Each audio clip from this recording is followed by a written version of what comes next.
Hey guys, Mike Chan here in Las Vegas tonight, going to a very much anticipated Japanese omakase dinner. Oh, already lying out the door. And I hear a hot sword is involved.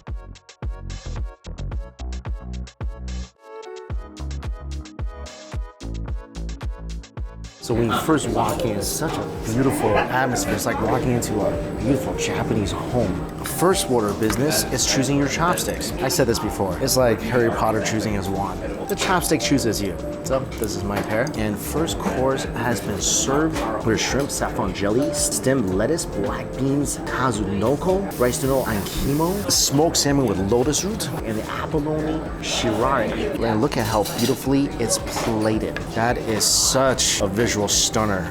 Ankinomo, monkfish liver. Oh, that liver is so rich. The jelly outside is a little citrusy. Chase that with a little smoked salmon. I think it was wrapped up like a present. The lotus root is so crunchy, and the smoked salmon just pounds the taste buds with that beautiful fatty flavor. The unagi. Sweet, delicate, and smoky. Perfect amount of rice to fish ratio. Shrimp, saffron, jelly. Sitting on a bed of fried vermicelli noodles. That texture is so uniquely crunchy. And look at this. The black beans have little pieces of shaved gold on it. And then this one, abalone. And that was some tender, delicate abalone. This is a beautiful way to start this meal. Second course is soup.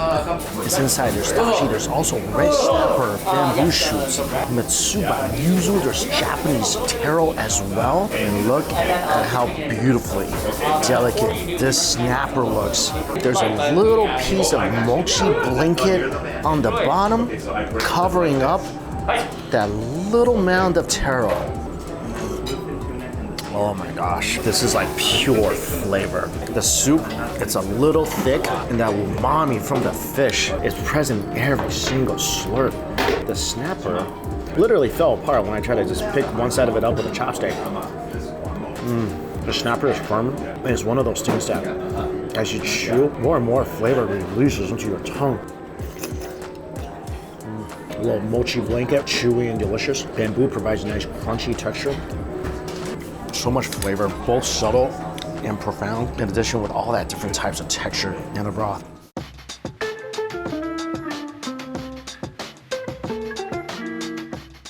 Each dish is like a work of art. Look at this. This looks like a gentle, fully open fan. Outside, super thin slices of fluke. There's also bluefin tuna and Hokkaido uni. Some wasabi, lemon. Take the tuna. And just dip that into the soy sauce. That's crazy. Pure melt in your mouth, high grade bluefin. Chew it a few times and just kind of let it sit on your tongue. And just enjoy that flavor and let it melt every which way. This is their house yuzu sauce. They said to take the monkfish liver, put it in, break it up, and mix it around. And then take the thin slices of fluke, paper thin and totally translucent, and you dip this thin cut of fluke into the yuzu and the monkfish liver. Yuzu provides a beautiful amount of citrus. They said it adds some lemon juice as well if you want even more citrusy. And the fluke flavor is so mild and the texture remarkably delicate. And that's the food with the yuzu, the citrus, the creaminess and decadence of the monkfish liver. Also, of course, Hokkaido uni. Wow, that's so sweet. It's like eating a fruit. That's how sweet it is. And what you're supposed to do after you dunk it into the yuzu and the monkfish liver, put a little onion in here, grated radish, roll it up like a little sashimi taco or burrito. Unbelievable.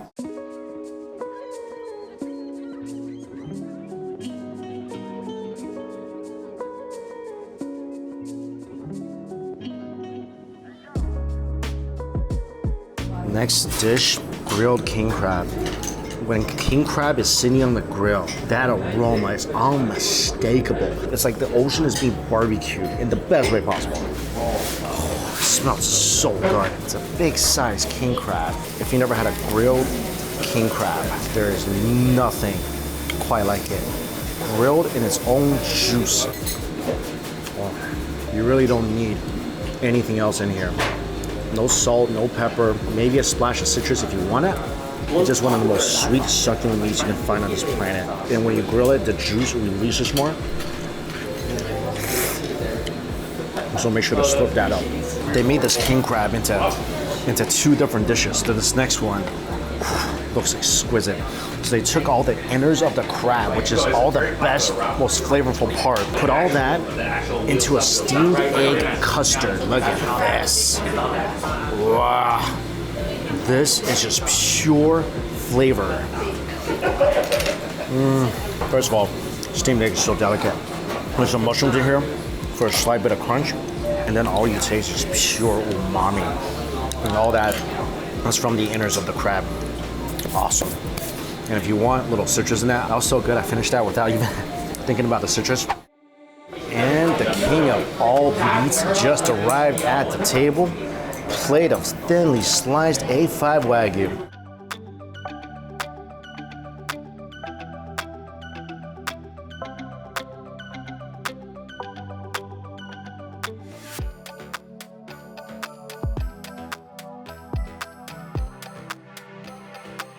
Next dish, Wagyu Shabu Shabu. A really beautiful presentation where the broth that was used to cook the Wagyu initially, and then the kelp was lit on fire, which I've never seen before. And then everyone gets their own little shabu pot. Very mild broth. The meat, of course, sliced beautifully. It's only cooked in the dashi broth for about 10 seconds, I say. Some cabbage, tofu, enoki mushrooms, and 2 types of dipping sauce, sesame and yuzu.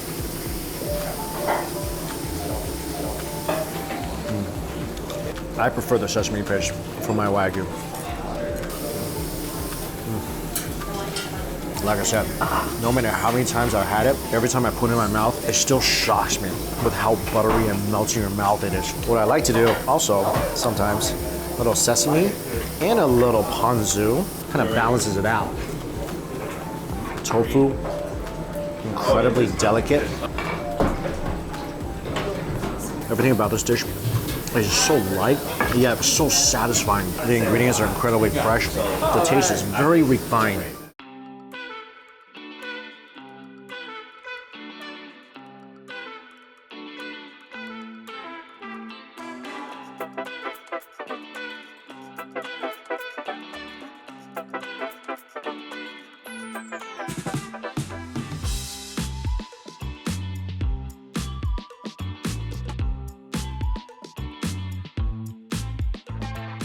Sushi course is next. Squid. Perfect amount of wasabi inside. Squid is sweet and it's melting in your mouth. Wow, that's a delicious piece of squid. Next up, sweet shrimp with caviar.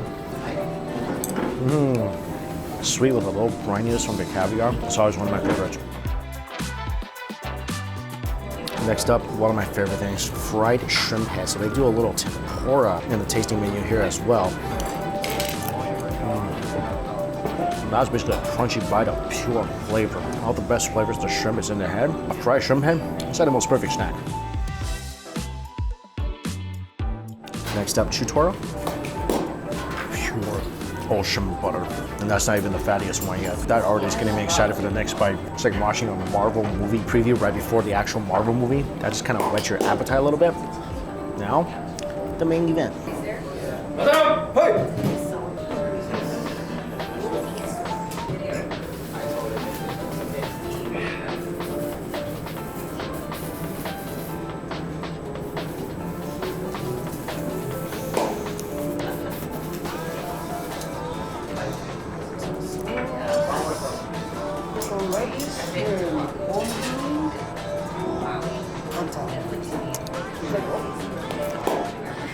Arigatou gozaimasu.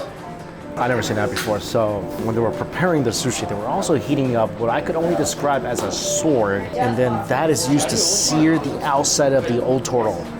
And you can smell the char and that beautiful sizzling sound of seared fish. And look at that beautiful sear on this fish. When you take a bite of otoro sometimes, like I can't believe it's fish.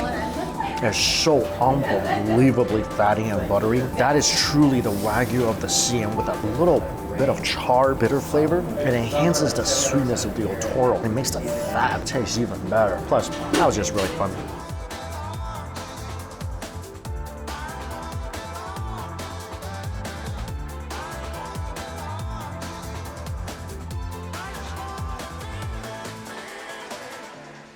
Fluke belly. I love all bellies. Pork belly, salmon belly, and now fluke belly. That's so fat and delicate and nice. And I put a lot of sesame in there, and the sesame flavor just brings it home.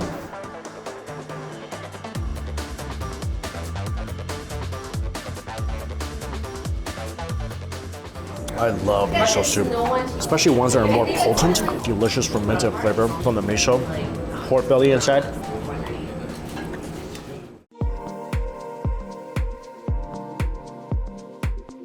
I just smell sugar being caramelized. I was trying to figure out what the chef is doing. But look at this. So he basically just spun sugary webs like a dessert-making Spider-Man. Now chiffon cake is being sliced. Fresh matcha is being made.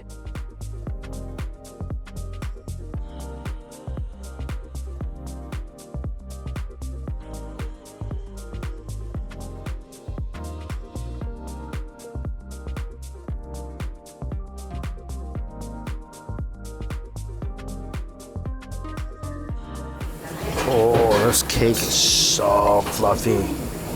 Red bean on top as well. That cake is awesome. The cake is so fluffy and airy. Look at this. Red bean is delicious. Cream is cloud-like. Chase that with some matcha tea. That is very potent. I like it a lot. Add some ice cream, dessert, and a freshly made bowl of matcha tea. Goes so well together. And then orange jelly with a bunch of different fruits inside, including strawberries, blueberries. Save that for last as a palate cleanser. And that wraps up an amazing omakase feast.